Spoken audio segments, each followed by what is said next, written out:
Here is a close look at the Maruchan Yakisoba set. It comes in a pack of 8, a great option if you're into the Maruchan Yakisoba, especially the cheddar cheese flavor. So this is a pack of 8. You'll see we're down to 3 already. My husband absolutely loves these things. He brings them with him to work. I'll give you a closer look here, if I can get it out of the box. All right, here it is, authentic Maruchan.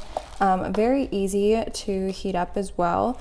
All you have to do is lift up the top, add water, and I believe add seasoning as well, and then you microwave it for the 4 minutes as it says, and then you mix it together and you are pretty much done. It is a super simple, fast, easy meal, and if you are looking to stock up on them, say you already love these things, because what's not to love about them, then this is a great option that will give you plenty of them, and they taste delicious, as my husband says.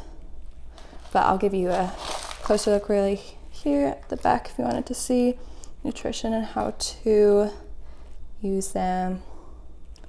Overall, great option if you're looking for a set of the Maruchan Yakisoba cheddar cheese flavor.